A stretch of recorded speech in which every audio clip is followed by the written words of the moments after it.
So step one of the Arctic Clean thermal material remover, you simply take a few drops of this stuff, pour it on there.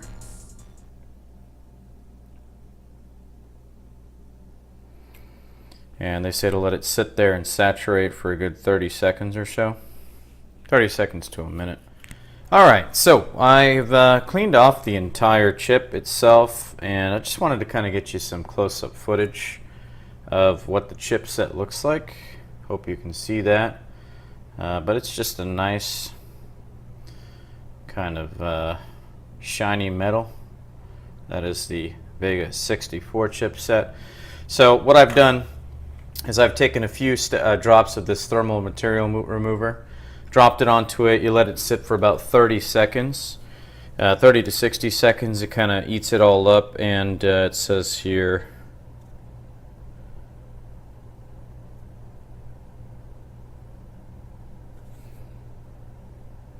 it emulsifies and removes the thermal contact. So yeah, it pretty much gobbles up any of the gunk that's there. Wipe it off. I used a Q-tip first and a paper towel. Then you can use just a standard microfiber towel to remove it, and let it sit for a bit. I do also need to remove the thermal pads off of each one of those. I'm also going to clean it off here in just a second. But these are actually the VRMs all up along the chipset. All of those little tiny little squares that you see there. Get you a close up. These are the actual VRMs. So what you're going to be doing is putting individual pads on each one of these HBM2 modules, and then you're going to put padding over the VRMs as well before you mount them. So you just peel off. This is the existing thermal padding that was on there.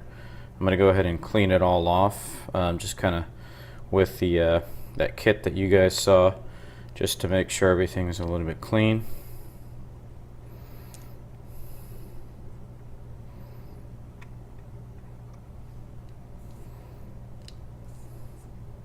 One part I also skipped is that I need to actually remove this double slot bracket and then replace it with this single slot input output bracket. So all you have to do is remove these 4 screws that exist using a Phillips screwdriver, and then you just simply use the same exact screws and then install them, install the single slot bracket. Obviously this screwdriver is way too big for it. It did work with the previous ones, but anyway, I'll go ahead and remove these 4. Yeah, make sure it doesn't, remember the kit itself does not have these screws inside, so make damn sure that you don't lose them, and they're very small.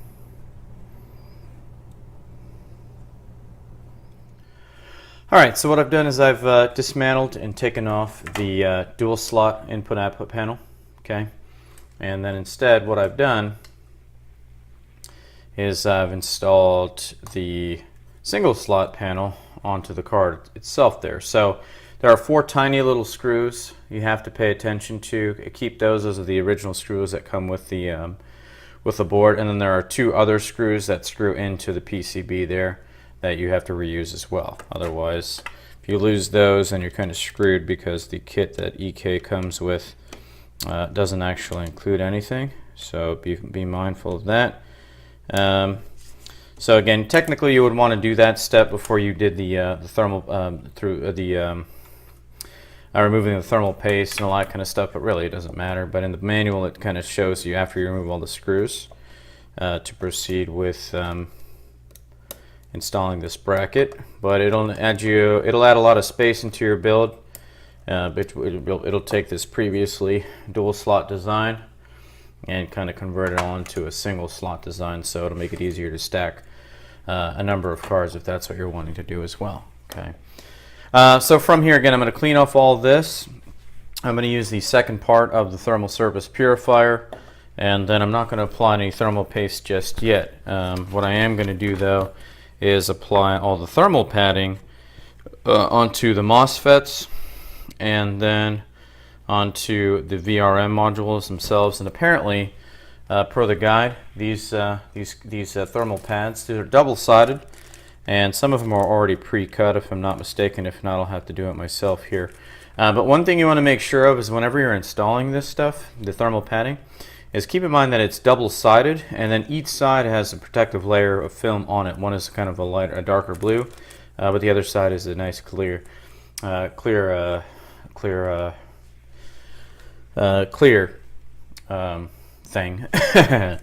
You want to make sure that you peel it off on both sides of them, okay? Because if you don't, you're going to have some serious issues whenever you're trying to install everything and set everything up later on, okay? So I'm going to do that here, and then maybe I'll get you some footage of that, and then we'll move on here in just a bit. All right, so what we're going to do now is go ahead and apply the thermal the thermal padding onto the VRMs and also onto the HBM2 chips. So you have to use the thicker padding. I believe it's 1 millimeter inch, the 1 millimeter padding on the VRM modules, okay, up and down. And then there is also a slightly thinner pad provided. I don't know if you can really see that. Should be capturing that relatively decently. But it's the thinner pads. You want to use those on these modules here, okay?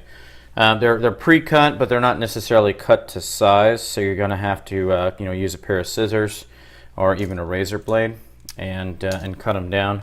I think for the interest of saving time, I'm just going to use a pair of scissors and then go from there. So I'll cut them down, apply them, get some footage of that here in just a second. All right, ladies and gentlemen, moving on. So after what's taken quite a while, I have secured all of the thermal pads onto the HBM2 modules and also onto the voltage rate modules as well.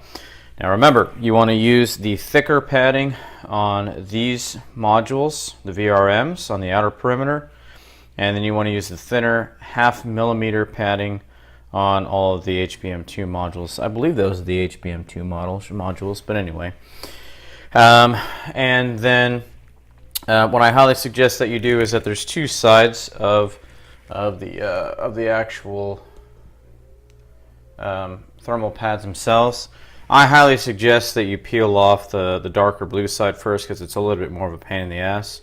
There is a more firm plastic section on the other side, which is a little bit easier to peel. So again, peel this blue side first, this next, and then just cut it and paste it and apply it to the entire thing.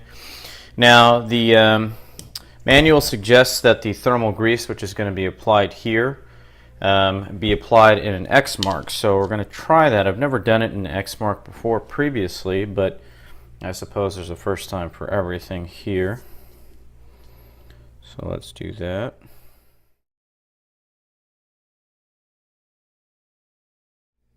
Okay. And I am using EK's Ectotherm, which does come with the module itself. So you're pretty much done with all of that. At this point in time, what we're going to do is we're going to take the GPU block and then lower it onto the GPU itself, and then use all the provided screws and washers to attach everything here in just a bit. Okay. So this part's going to be kind of the fun part. Again, so what I've done is I've removed the actual fan heatsink, replaced the input-output bracket from a dual slot to a single slot, removed the thermal compound from the GPU itself by using the Arctic Clean thermals steps 1 and 2. Again, you can use isopropyl alcohol. I would highly suggest that you use like a higher percentage grade alcohol, like 99%, but technically you can do it with 70. But this stuff just is kind of the high-end stuff. So I figured high-end GPU, high-end equipment, high-end cleaning material, and that'll help ensure that things are a little bit more clean.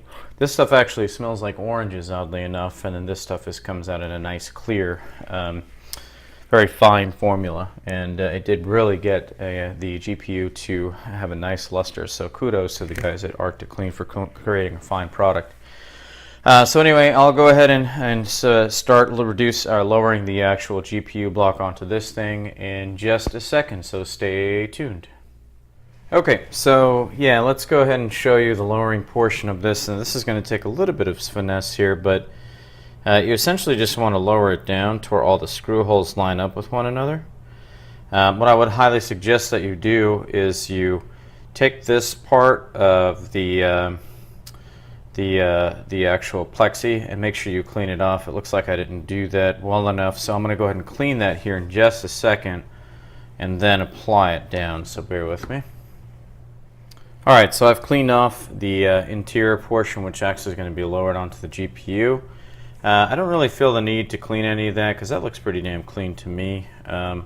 You may want to go ahead and remove the leak test sticker here if you wanted to, but all you simply do is lower it down carefully onto the different mounting holes.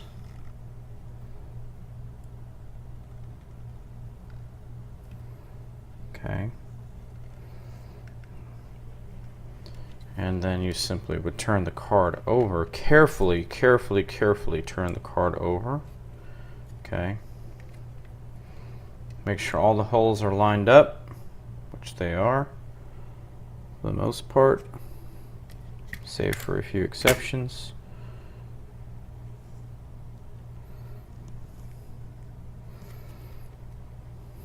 There we go. Yeah, everything seems to be lined up just fine. Just a few exceptions. I think some of the holes won't necessarily need to be screwed back into.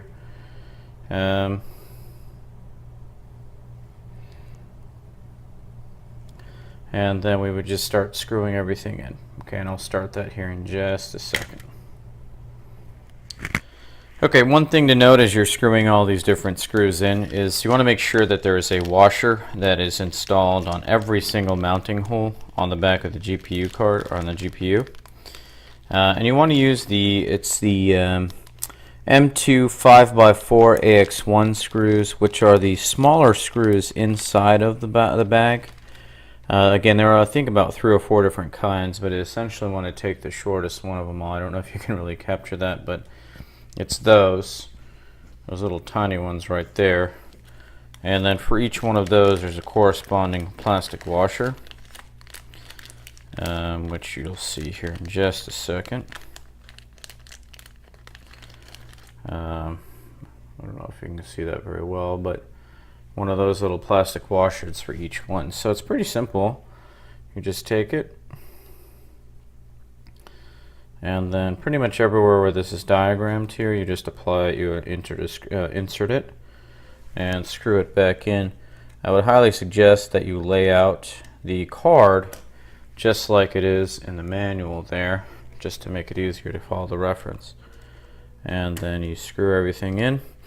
You want to make sure that you don't screw everything too tightly because, again, this is a very sensitive material on the PCB. Screwing anything too tightly will force it to could potentially cause it to crack or bend it too much to where it just doesn't operate correctly for you, which you definitely want to avoid. So get it on there firm, take your time, be careful, and then eventually you'll get everything done shortly. And we're almost done with this damn thing, so that's relieving because it is very late at night and I am supposed to work tomorrow. But anyway, I won't show you the video footage of me screwing in each screw, but it's very simple. Again, just take the each one of them, apply the washer to the bottom of it, and then screw everything based on the diagram. So we'll get you, I'll get everything screwed in, and then I'll get you some footage of everything here in just a bit. One thing you want to make sure of is that you can remember wherever the GPU backplate screws were, okay? And I wouldn't apply. I mean, you most likely want to put the backplate onto this damn thing, so I would suggest that you be mindful of which specific ones actually have which ones are for the different kinds of screws that you can use from the old backplate, right? These little tiny screws with the angles on the end. But aside from that, yeah, install the screw into each port that ties to the PCB, and then leave the ones that are back on the back of the GPU for the backplate empty. So whenever you put your backplate back on, you can use either the current screws. I'm not sure if I'll be using this backplate or the nickel plated backplate that I have that I bought for the card. I think I may just put that back on that one onto my Frontier Edition card in my Fury build, but we'll see. Okay, so it's pretty late at night, so let's go ahead and wrap up this video. So again, I do appreciate you checking everything out. But what I've done is I've installed the standard Gigabyte backplate that came with the card back onto it using the 6 screws that already came with it. Now remember, whenever you're installing the actual monoblock or the GPU block to the PCB, make sure that you use washers that are provided with the eCase kit. These 6 screws that I've used to reinstall the GPU backplate are the ones that came with it. Okay, so I'm actually going to be using the nickel black backplate that I have on my Frontier Edition card, which is installed into my Fury build instead of a 570X case, because I think it'll be more aesthetically pleasing because you'll actually be able to see it and it'll reflect a lot of the light from the Aorus CPU block that I have installed there, so it'll look really cool.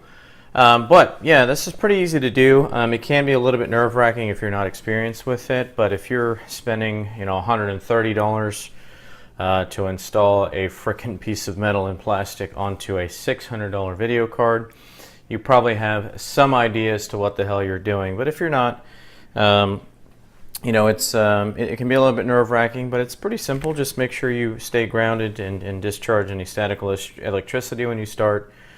Make sure that you take your time, follow the instruction manuals down to a T. They are very specific and easy to follow. eCase products are always very, very high quality stuff. And yeah, I'll be able to install this into the Thermaltake P3. Again, it'll actually be installed like this, and you'll actually see it, all the fluid and coolant inside. This reference fan will be kept in storage in case I ever do need to use it. Make sure that you save all the screws that came with it. And yeah, pretty much anytime you install something like this, you've essentially voided the warranty, but you know, you're probably going to buy, if you're like me, you're probably just going to buy another GPU in a couple of years and maybe even be able to sell the damn thing just like it is. But I'll tell you what, it looks frickin' cool installed. It really, really does. I really like how EK has made this into kind of just a single slot design. Because it is kind of clunky with both with the reference fan on there. This will be much more quiet than the reference fan, which actually does a good job of keeping these things cool. I really haven't had much time to test the temps on that thing. I will test temps on this thing, but I know that because it's cooling the VRMs and the RAM modules, that it'll be able to get a decent overclock. And typically, what I've seen is temperatures maybe anywhere between 5 to 12 degrees Celsius better than what they were with like the stock cooling on like on the CPU blocks that I have installed. But yeah, again, you can keep the original backplate that comes with the card. It really looks good with this, so I am going to keep it as such. Technically, I'm not actually going to be able to see it given the way that I'll have the card in there. But it does look pretty damn clean, even with the standard reference backplate installed. As far as an input and output port, I'm not 100% sure which ones. I did read that you can kind of use the difference, you can actually switch them back and forth, but I believe this is the input and this is the output, right? And what you would do is install your fitting in one end and then put a plug into the other, unless you, of course, we're going to be doing this in a multi-GPU setup. But you plug one end and then you just have the fitting go out of it into the next part of the loop. So anyway, I'll give you some final shots of it up close. Again, it looks very, very clean and very, very high end. And this is the Vega 64 a GPU by Gigabyte, the Black Edition, with the EK FC Radeon Vega GPU block. And again, I appreciate you taking the time to check out these videos. I hope this was informative and helpful to you. Again, my goal is to make sure that it makes your life a little bit easier, because this world of liquid cooling, man, is pretty daunting. And it's also very expensive. But the more time you spend with it, the more fun it gets, and the easier it becomes, and the more expensive it gets as well. So again, make sure you subscribe to the video. If you like the video, go ahead and like it, of course, and then provide any comments or questions below. Make sure you also check out the website. It's www.modscience.net. I've had it up for a couple months now, and it's still developing and still growing. And I would appreciate you signing up for the newsletter that's available there, and also bookmarking the page and sharing it, of course, with a few of your friends that share the same interests as you do. Yeah, if you have any questions, again, leave them in the comment section below. And remember, everybody, to stay cool, liquid cool, baby.